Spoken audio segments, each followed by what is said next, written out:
शुक्ला जी, फैसला ले लिया गया है और आदेश भी दिया गया है मुख्यमंत्री योगी आदित्यनाथ की तरफ से।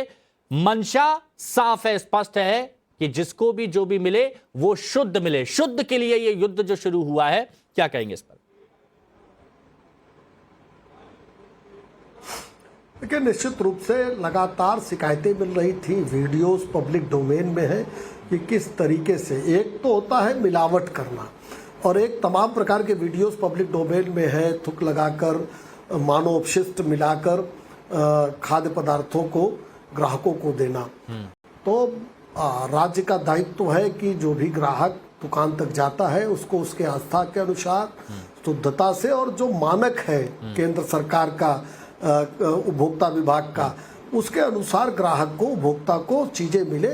इसके लिए एक कदम योगी आदित्यनाथ जी ने उठाया है। सभी खाद्य विभाग से जुड़े अधिकारियों को निर्देश जारी हुआ है कि शुद्धता भी हो और रेस्टोरेंट के मालिक, प्रमोटर्स, उनके नाम लिखे जाए और किचन से लेके हर जगह पे रेस्टोरेंट और ढाबों में सीसीटीवी भी लगे, जिससे वो रिकॉर्ड में हो कि कहाँ क्या किस तरीके की गड़बड़ी हो रही है या नहीं हो रही है। हाँ। और इसको पूरे मनोवेग से सरकार लागू करेगी। जिस तरीके से अभी प्रसाद में भी मिलावट की बात सामने आई है, तो ये इसको गंभीरता से उत्तर प्रदेश सरकार ने यहाँ पर दिख भी रही है। समाजवादी बिल्कुल शुक्ला जी, और ये दिख भी रहा है और ये बहुत अच्छा कदम है, ये कहा जा सकता है। लेकिन समाजवादी पार्टी क्या सोचती है, लारी साहब? देखिए, ये बहुत अच्छी चीज है। इसको बिल्कुल भी आप ये ना लीजिए कि शुद्ध खाना क्या समाजवादी वाले नहीं खाते हैं, बिल्कुल खाते हैं, 100% खाते हैं। मैं कहता हूँ थोड़ा और सख्त कानून होना चाहिए। जैसे कोलगेट पेस्ट है और जो भी पेस्ट है, इसमें जानवरों की हड्डियों का चूरा मिलाया जाता है, वो भी उसका भी जिक्र होना चाहिए। यहाँ क्या नाम है, कई ऐसी चीजें हैं जिसमें जानवरों के फैट का इस्तेमाल किया जाता है, फिश फैट का इस्तेमाल किया जाता है। जैसे लिपस्टिक है, लिपस्टिक में जिक्र होना चाहिए कि ये क्या नाम है, कौन लगा सकता है, इसमें फिश ऑयल का इस्तेमाल है। तो हमारी कई हिंदू बहनें हैं, कई मेरी अपनी सगी भाभी भी हैं, she is a vegetarian, pure vegetarian, वो खाती नहीं है नॉनवेज, छूती भी नहीं है। और लेकिन उनको मालूम है कि लिपस्टिक में फिश ऑयल है, she use the fish oil lipstick, और लिपस्टिक बिना उसके कंप्लीट नहीं होती। इन सब चीजों का भी ध्यान रखना चाहिए।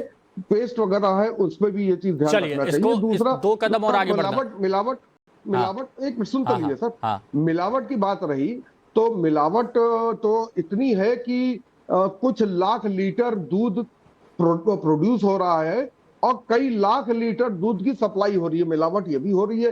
पनीर कहाँ से बन रहा है, ये कहाँ से, ये चीजें बिल्कुल होनी चाहिए। मैं भी इस पर होना चाहिए, लेकिन अगर कहीं पर अपशिष्ट मिला दिया जाता है, कहीं पर थूक मिला दिया जाता है, कहीं पर मूत्र मिला दिया जाता है, है ना, उसको तो गोली मार देनी चाहिए आदमी। बहुत अच्छी बात, बहुत अच्छी बात। प्रेम कुमार जी, ये कहा गया है खाद्य सुरक्षा एवं मानक अधिनियम में आवश्यक संशोधन के निर्देश दे दिए गए हैं, इनको आप कैसे देख रहे हैं? देखिए हिमांशु जी, इस मामले में सख्ती बरती जाए तो इसमें कोई किसी को दिक्कत नहीं होगी। पर होता क्या है कि जो नाकामी होती है, नाकामी को पर्दादारी के लिए नए निर्देश ले लिए जाते हैं। अब तक जो घटनाएं आई हैं उस पर क्या काम हुए, क्या एक्शन हुआ, किसको सजा मिली, किसको पकड़ में लाया जाए, इस पर पर्देदारी करने के लिए नए निर्देश ले लिए जाते हैं। ठीक है।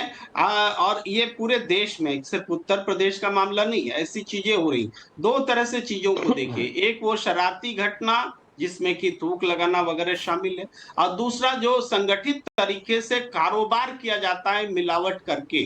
आज ही एक बस्ट हुआ है, पूरे देश व्यापी ये बस्ट हुआ है कि पूरे सरकारी अस्पतालों में जो दवाएं सप्लाई हो रही थी उसमें टेलीकॉम पाउडर और सैक्रीन का मिक्सचर सप्लाई हो रहा है देश भर के सरकारी अस्पतालों में। तो ये बहुत बड़ा मामला। ऐसे मामले जो होते हैं, बस्ट होते हैं, तो उसको उस पर एक्शन जब तक नहीं लेंगे तब तक वो ये चीजें होंगी। अच्छा, अगले मुद्दे पर जाऊं, इस पर विक्रम सिंह जी से भी एक रिएक्शन लेता हूं। सर, कैसे देख रहे हैं आप?